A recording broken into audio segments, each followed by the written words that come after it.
நன்றி, வணக்கம். ஆனந்தா வித்யாலயா பள்ளியின் 13வது ஆண்டு விழாவிலே தலைமையேற்று நடத்தி கொண்டிருக்கக்கூடிய பள்ளியின் தாளாளரும் அருமை நண்பருமான ஆனந்தகுமார் அவர்களே, இங்கே சிறப்பு விருந்தினர்களாக வந்து பங்கேற்றிருக்கக்கூடிய அலையன்ஸ் மற்றும் ரோட்டரி நண்பர்களே, இந்த பள்ளி சிறப்பாக நடைபெறுவதற்கு ஒத்துழைப்பு நல்கிக் கொண்டிருக்கக்கூடிய பெற்றோர்களே, மாணவ செல்வங்களே, உங்கள் அத்துணை பேருக்கும் நண்பர்கள் ரோட்டரி சங்கத்தின் சார்பிலே பணிவான வணக்கத்தையும் வாழ்த்துக்களையும் இந்த நேரத்திலே தெரிவித்துக் கொள்ள கடமைப்பட்டிருக்கிறேன். நண்பர்களே, பள்ளியின் தாளாளர் இங்கே பேசுகின்ற போது ஒரு விஷயத்தை குறிப்பாக சுட்டிக்காட்டினார். ஆட்சியாளர்கள் தங்களுக்கு வரவேண்டிய தொகையை வசூல் செய்வதற்காக சாட்டையை கையில் எடுத்து வசூலிக்கிறார்கள்.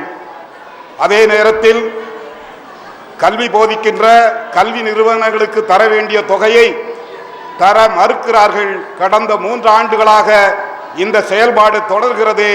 இதனால் பெரிய நிதிச்சுமைக்கு நிர்வாகங்கள் ஆளாகியிருக்கிறது என்பதை சுட்டிக்காட்டினார்.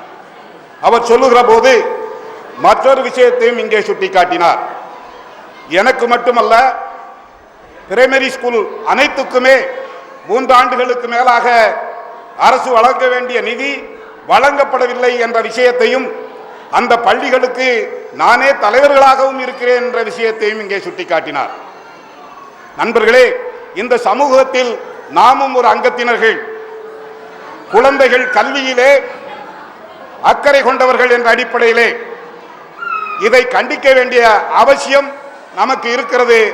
அந்த வகையிலே பிரைமரி பள்ளி நிர்வாகம் எடுக்கக்கூடிய அனைத்து நடவடிக்கைகளுக்கும் எங்கள் சங்கங்களின் சார்பாக நிச்சயமாக உங்களுக்கு ஆதரவாக நிற்போம் என்ற விஷயத்தை இந்த நேரத்திலே நான் சொல்லிக்கொள்ள ஆசைப்படுகிறேன். அது மட்டுமல்ல, இன்னொரு விஷயமும் வருத்தத்தக்க விஷயமாக குறிப்பிட்டார்கள்.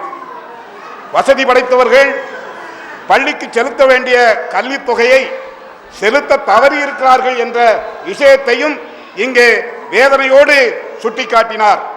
இங்கே வந்திருக்கக்கூடிய பெற்றோர்களிடம் நான் கேட்டுக்கொள்ள விரும்புவதெல்லாம், இப்படிப்பட்ட செயலிலே உங்களை சுற்றி இருப்பவர்கள் இருப்பார்களே, ஆனால் அவர்களிடம் சொல்லி பள்ளிக்கு செலுத்த வேண்டிய தொகையை உடனடியாக செலுத்த சொல்லுங்கள்.